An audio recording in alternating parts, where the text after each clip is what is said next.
আসসালামু আলাইকুম বন্ধুরা, আশা করি আপনারা সবাই ভালো আছেন এবং সুস্থ আছেন। দাম নাই ইয়ামা R15M ইন্দু ভার্সন বাইকটি দাম নাই বলতে আমি ওইটা বুঝাই নাই যে প্রাইস নাই, এটা না। মানে বাইকটির যে প্রাইস, এখন মানুষ এই বাইকটির তেমন দাম দেয় না, আছে না কিছু কিছু মানুষ যেমন একটা অন্য আরেকটা মানুষকে দাম দেয় না বা ভ্যালু দেয় না, সেম এখন ইন্দু R15M এর কোনো দাম নাই। কেন দাম নাই সেটা আমি এক্সপ্লেন করতেছি। ভিডিওটি প্রথম থেকে শেষ পর্যন্ত ধৈর্য সহকারে দেখবেন। তবে এখনো পর্যন্ত যারা আরমান সারোয়ার ইউটিউব চ্যানেলটি সাবস্ক্রাইব করেন নাই, তারা অবশ্যই আরমান সারোয়ার ইউটিউব চ্যানেলটি সাবস্ক্রাইব করে ফেলবেন যেন পরবর্তী আপডেট নোটিফিকেশন পেয়ে যান।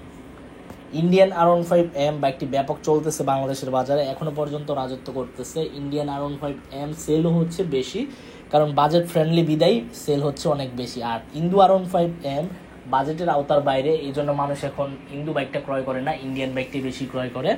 এই জন্য আমি বললাম দাম নাই। তবে বর্তমানে আপনার এই বাইকটির প্রাইস চলতেছে আপনার 6,98,000 টাকা আস্কিং প্রাইস। কত টাকা আস্কিং প্রাইস চলতেছে? 6,98,000 টাকা আস্কিং প্রাইস বলতেছে। আমি যে শোরুমে ভিডিওটি করতেছি, শোরুমের নাম হচ্ছে বাইক গার্ডেন।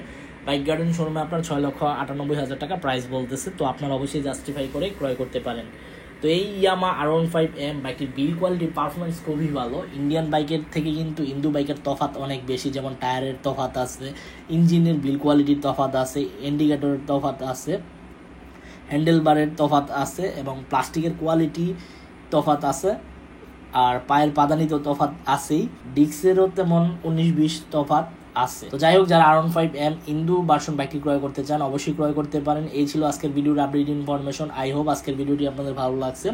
যদি ভিডিওটি ভালো লেগে থাকে তাহলে অবশ্যই লাইক দিয়ে দিবেন। দেখা হবে ইনশাল্লাহ পরবর্তী ভিডিওতে। সবাইকে অসংখ্য ধন্যবাদ ভিডিওটি প্রথম থেকে শেষ পর্যন্ত দেখার জন্য এবং আমাকে এভাবে সাপোর্ট করার জন্য।